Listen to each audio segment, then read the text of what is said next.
Snow White and the Seven Dwarfs. The Great Jewel Hunt. "Farewell, my love," said Snow White. The prince was leaving on a royal trip. It was the first time the newlyweds would be apart. "I'll be home soon," replied the prince. "In the meantime, I've left an envelope for you on the well. It's the first clue in a treasure hunt. At the end, you'll find a special gift." The clue was in plain sight. The dwarfs gathered around as Snow White opened the envelope. "I wonder what the gift will be," she said. Then she read the clue aloud. "Can't leave you a kiss or even a hug, so here is the clue. Look under the—" "I know," cried Sneezy. "The prince left the next clue under a bug." Sneezy quickly led everyone to the garden. Snow White and the dwarfs looked under ladybugs, spiders, butterflies, beetles, and, very carefully, bumblebees. But they didn't find a thing. "Actually, it would be pretty hard to hide a clue under a bug," said Snow White. "Maybe it's hidden under something that sounds like bug." "Under a jug?" suggested Happy. "No, he must have meant under a mug," said Grumpy. "To the kitchen." But as the dwarfs searched inside, Grumpy tripped over Dopey. "Crawling on the floor in someone's castle is mad manners," scolded Dog. "I mean, it's bad manners." "Whatever are you doing, Dopey?" asked Snow White. Dopey crawled out from under the carpet and held up an envelope. Snow White clapped her hands with excitement. "Under the rug! Oh, Dopey, you're a genius!"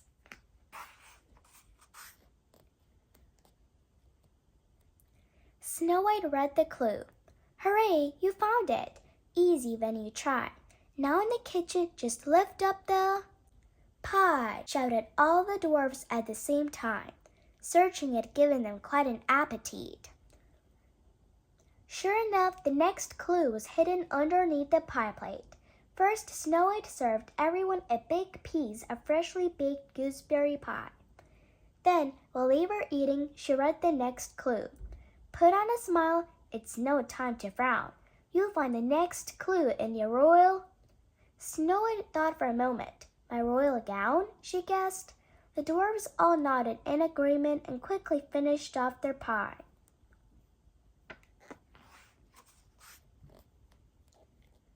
In Snow White's dressing room, the dwarfs searched through gown after gown after gown, but there was no clue to be found. "Now we'll never find Snow White's gift," Sneezy said sadly. Grumpy noticed Bashful standing in the corner. "Why aren't you searching?" Grumpy asked him. "Why, he doesn't have to," Snow White said. "He's wearing my royal crown. That must be where the clue is." Bashful took off the crown. And inside was the clue. "The gift is almost yours. My, this game has flown. There's one thing left to do. Go look upon your—" "Stone," averred Sneezy. "That's silly," said Grumpy. "It must be bone." Soon all the dwarfs were shouting out their own ideas. "Cone, cologne, trombone." As the dwarfs guessed, Snow White realized someone was missing. "Where's Sleepy?" she asked. They all set off to look for him, but he wasn't in the dining room, or in the kitchen, or in the great hall. Snow White was starting to get worried when she heard a shout from the royal throne room. "I found him!" Happy cried.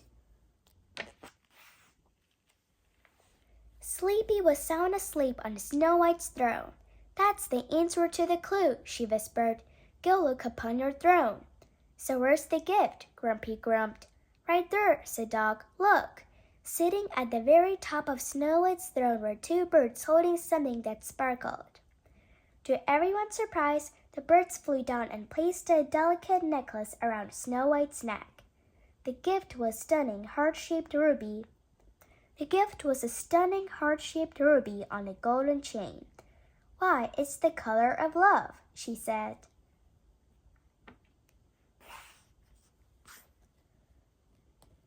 Dog saw that Snow White was holding something else. "The birds left a note," he cried. Snow White opened the envelope and read aloud. Yes, jewels are lovely, but as this hunt ends, keep one thought in mind. The best gifts are odds and ends, said Sneezy. No, it's definitely chickens and hens, said Happy. Pens? Bashful suggested quietly. Grumpy couldn't believe his ears. What's wrong with you fellas? The answer is friends. You're right, said Snow White. I love my new necklace, but the best part of today was the time we spent together. Friends are the greatest gift of all. All the dwarfs cheered. Not even Grumpy could argue with that. The end.